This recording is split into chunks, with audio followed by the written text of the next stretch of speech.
What's up? What's good? Matt Clark here at the new Matt Clark. How are each and every one of you doing on this amazing Friday? I'm doing great. My girl's doing great. My family's doing great. Hope each and every one of you are doing great. And I hope that you're having a great week. It's Friday. Thank God. You know what I'm saying? Yesterday was my birthday. I want to say thank you to everybody who wished me a happy birthday. Means a lot. So thank you for that. But I want to talk and report on a homicide in Millhaven Penitentiary. Victor James, 29, was found with life-threatening injuries. I don't know if he was dumped in his cell or if he was dumped in the shower. I don't know if it was like what it was, but it was one of those two places. He was found. He had already been attacked and was pronounced dead later. Now, this is Millhaven Penitentiary, so keep in mind that this is a maximum security penitentiary. So you have a maximum security penitentiary and a guy, Victor James, who was on charges of home invasion. So aggravated assault, break and enter, and robbery and forcible confinement. So this is the combination of charges that you get if you have a home invasion. So keep that in mind, and it kills you for time. Way worse than any beanie ever would. But my point is, this gives me the opportunity to talk about what a lot of people don't understand. If you're out breaking the law, even petty stuff, and you end up in jail or in prison, depending on if you get sentenced, convicted, or what, this is a reality. Why is a guy who has an aggravated assault charge, break and enter and stuff, in a maximum security joint to begin with? Now, I would like to guess and like to think that I know a little bit about this, and I would assume that most likely he started somewhere lower, like Collins Bay or Fembrook, one of those two places, or Workworth even, and got sent to Millhaven because of bad behavior, whether it's fighting, whether it's assaults on somebody, whatever. But the fact that he's in Millhaven with his charges, which isn't an automatic, the only time going to max is automatic if you are charged with murder and convicted and sentenced to life, or anything where you're sentenced to life, you start 2 years Millhaven mandatory, or Collins Bay max, depending on where you go. That is mandatory. But this guy was there and he wasn't on those kind of charges. So I have to assume that most likely it's because of bad behavior, getting involved in politics, or violence. And if not, then dope, right? These are the only things that would have him sent there. So I would like to think that probably, most likely, this is some kind of gang beef or some kind of politic beef. That's the vibe I get from it. And this is a reality in prison and in jail. Like I said, like that, you can lose your life. You can be in a good place, feel like you're getting along with everybody on the block, and things literally change overnight. It can happen, man. One person can make everything different for you. You could be totally comfortable on a block. Somebody comes, lands on that block, decides they don't like you, and want to start politicking about you behind your back, and before long, you have a whole block against you. I've seen it happen, man, and for nothing. I've seen guys target guys literally for nothing. Leaving soap suds in the shower, grabbing a phone, just dumb stuff that you're typically not going to be smashing somebody or starting politics over. Now, a reality is, no matter what your charge is, you are going in with the big boys. So if you're on unpaid tickets that you said you to, guess where you're going to be with? You're going to be with killers.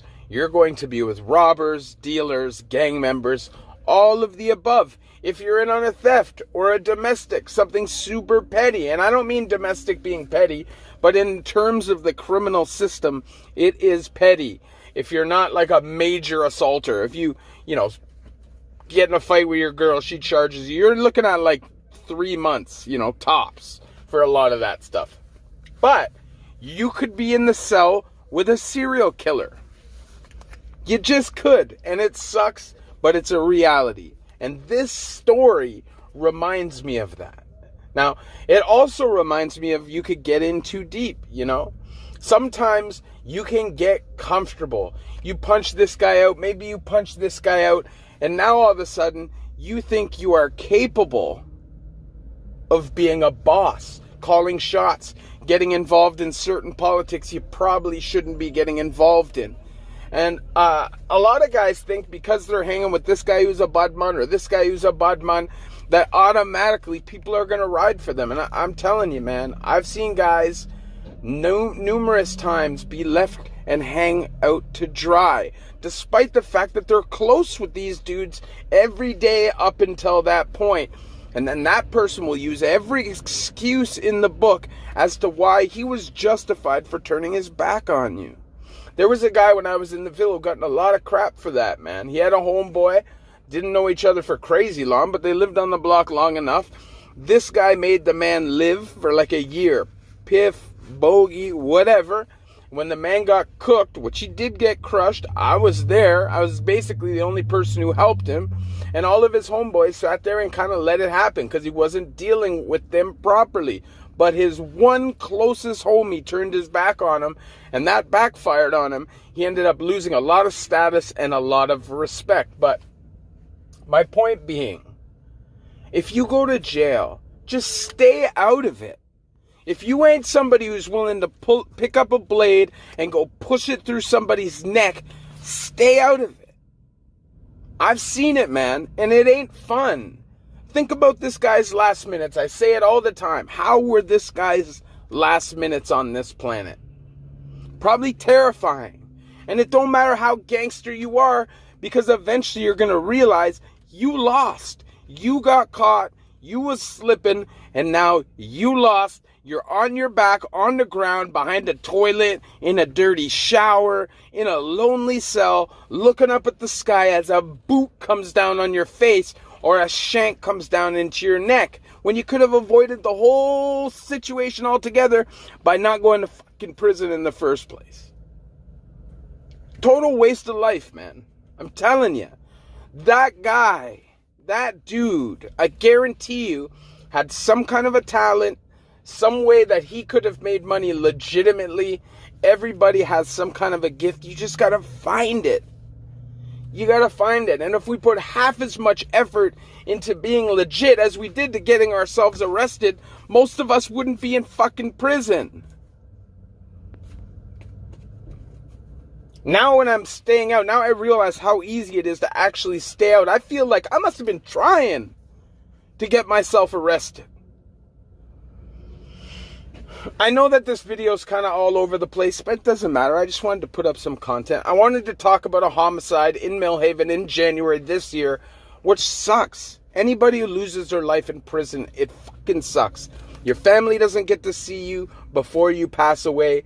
You're lonely when it happens, and it's just shrouded in secrecy, and you probably never find out what really fucking happened unless you have ears in that prison. So, all I want to say, man, if you're on petty charges or if you run around doing petty things, keep this in mind. Keep this in mind. You could end up in a joint like Lindsay, be celled up with somebody who's a different kind of guy, and things could go real bad for you if you don't follow his direction. And even if you do fit the mold, if you like it, if you feel comfortable in prison, then you get caught up. That's what happened to this dude, Clearly you get caught up in prison and you think that you're untouchable. Now, I don't know what actually happened with this dude, but I'm guessing because of his charges, he shouldn't have been maxed in the first place. So just a combination of all these factors makes me think that he's probably involved in this, in gangs or in the subculture, and it backfired. Seeing somebody get stabbed up, or I'm sure even being stabbed up, man, That's a dark day, and it's a dark feeling. And, you know, being in a place, walking down a hallway, seeing blood splash, people cleaning it up really quickly so things aren't seen. You know, it's dark. It's dark. You know, I've been on a block where there was a homicide, and everything changes. Your whole bit changes. Everybody's now under investigation for murder because that's just the way it goes. And it's going to affect your chances at parole. It's going to affect your chances at comfort and peace while you're doing your time. Having something like that sitting above your head is not cool, and it's scary, man. You know, when I was involved in that prison homicide, I wasn't actually involved, but because I was on the block, I was involved. And we were under scrutiny, kept separate for months. They're treating us like we were Hannibal. It was crazy. And you know what I was in for?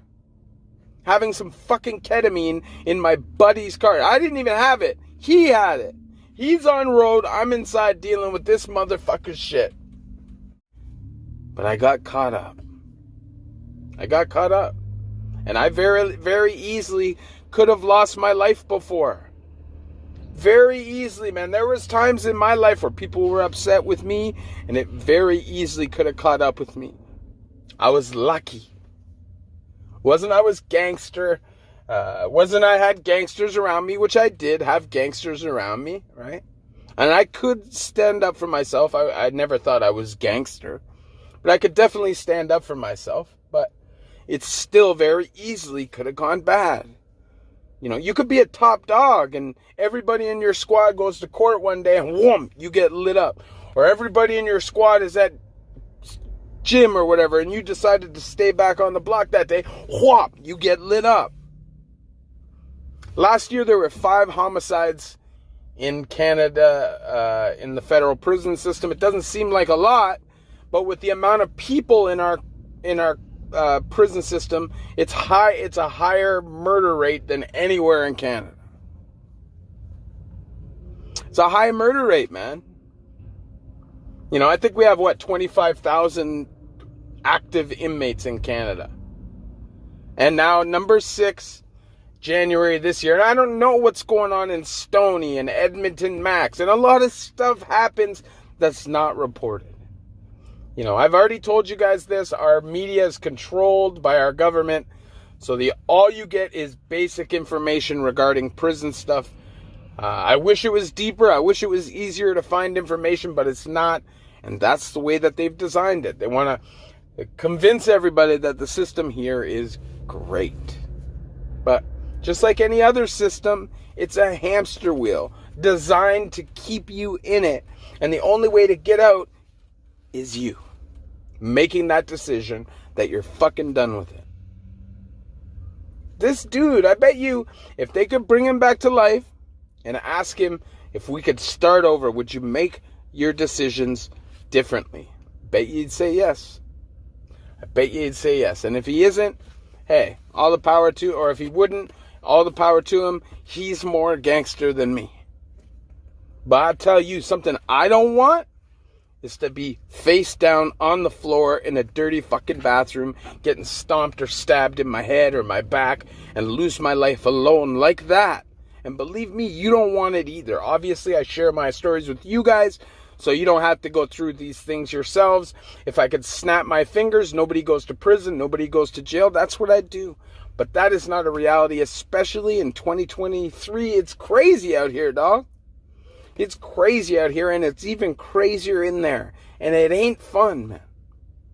Stripes, earn your stripes by being legit and building your life up and being impressive.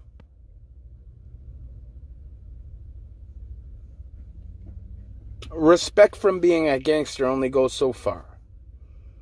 Fear is not the way. Respect through hard work, being a dignified human being who takes care of his family, his kids, his life, himself, and his responsibilities. That's the kind of respect that you want. Not prison stripes. Gives a fuck about that shit. I love some dudes that I did time with like brothers. But to be honest, I don't want to spend time with them. They still doing what they doing, and I ain't about it. I don't want to go back to prison anymore. I'm done. You should be done. If you could please hit that like button, subscribe button, and that bell notification button to get all my videos when they're new. If you could share with somebody on social media, help spread the message, help spread the word, that'd be amazing. And there's a PayPal option if you'd like to donate, help support the channel. The link is in the description of most of my videos. So you guys already know, player. Just a quick video, jump on, tell you what happened in the Haven in January. It sucks. Somebody has to lose their life in prison. But as long as there's prisons, people are going to die in them. Love each and every one of you. The new Matt Clark. You don't be that fucker. You go home, you stay home. And if you're thinking about doing crime and you're watching this right now, ain't worth it, man. Get a job. Love y'all. What's up? What's good? Matt Clark here at the new Matt Clark.